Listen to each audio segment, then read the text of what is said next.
મોરબીના શાક માર્કેટના મુખ્ય માર્ગો પરના અનધિકૃત દબાણો દૂર કરવા મહાનગરપાલિકા અને પોલીસનું સંયુક્ત ઓપરેશન 60થી વધુ ધંધાર્થીઓને દંડ ફટકારાયો।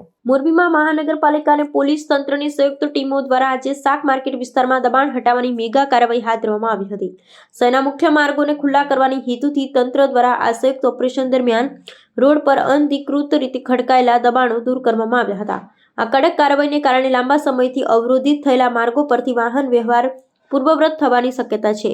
આ ઝુંબેશ દરમિયાન શાક માર્કેટ વિસ્તારમાં સડક પર લારીઓ અને બાંકડાઓ રાખી ઊભા રહેલા 60થી વધુ ધંધાર્થીઓ સામે પગલાં લેવામાં આવ્યા હતા।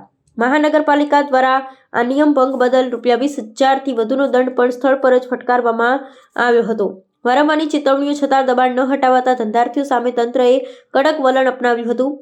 આ કાર્યવાહીથી શહેરમાં ગેરકાયદેસર દબાણ કરનારાઓમાં કાયદાનો ડર ફેલાયો છે। શહેરના મુખ્ય માર્ગો પરના દબાણો દૂર કરવા માટે તંત્ર દ્વારા હાથ ધરાયેલી આ કાર્યવાહીને પગલે નાગરિકોમાં સંતોષની લાગણી જોવા મળી રહી છે। મહાનગરપાલિકા દ્વારા સ્પષ્ટતા કરવામાં આવી છે કે ભવિષ્યમાં પણ જાહેર માર્ગો પરથી ફરીથી દબાણો ઊભા ન થાય એ માટે નિયમિતપણે નિરીક્ષણ કરવામાં આવશે। આ કડક વહીવટી પગલાંથી શહેરીજનોની ટ્રાફિકની સમસ્યાથી રાહત મળશે તેમજ જાહેર સુવિધાનો ઉપયોગ સરળ બનશે।